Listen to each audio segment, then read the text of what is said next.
Hawaii was always sort of the epicenter of surfing. It was founded here, it grew here, whether it be surf spots or surfboard equipment or just what you did with the sport. So I think the history and heritage that Hawaii has to offer in the world of surfing is unsurpassed by anywhere else.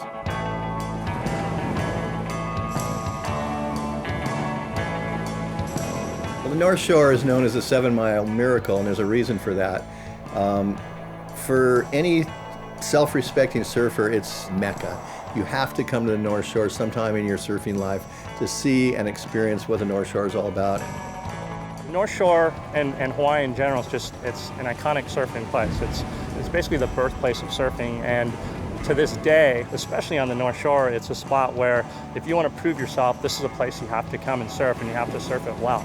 I've always said, in order to be a complete professional surfer, you need to come to the North Shore and do well here, and until you have, your part in the surfing history means nothing. That's 7 miles.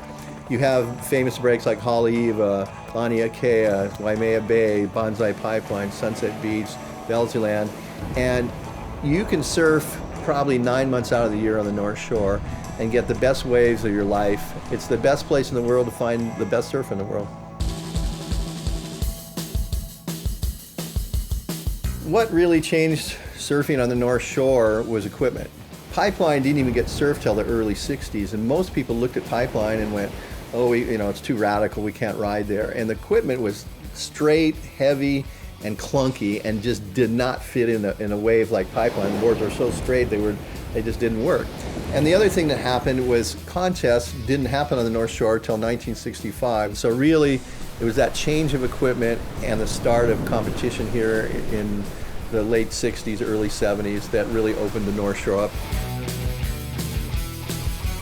During those 70s and into the 80s, Sunset Beach was still considered the place on the North Shore where you had to make your mark, you had to cut your teeth there, and if you were going to win a contest, you had to win it at Sunset.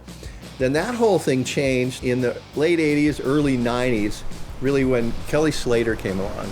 And Kelly began to make his mark, and Kelly never could surf good at Sunset because he always had equipment that was too small and not really suited for that.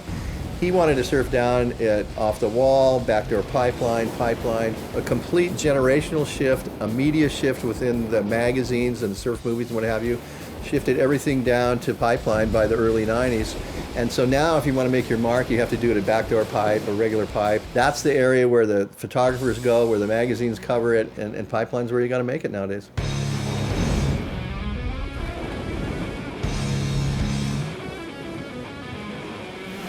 Pipeline is the wave by which all of the waves are judged. And the reason being, it's 75 yards off the beach, it's the perfect wave when it's happening, and you can come down and watch it and feel it, smell it, hear it. It's all right there in front of you. Nowhere else do you get that sensory impact. Pipe is kind of one of those wonders of the surfing world. It's an extremely fast, hollow wave. Before there was ever a chopu or some of these other slabby type waves, there was pipeline.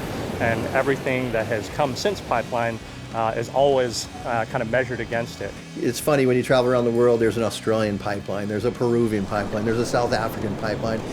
And they found waves like Chopu and some of the big wave spots that are now eclipse pipeline in terms of heaviness, but nothing compares to pipeline. And it hasn't changed since day one. It is still the best show on earth when it comes to watching surfing.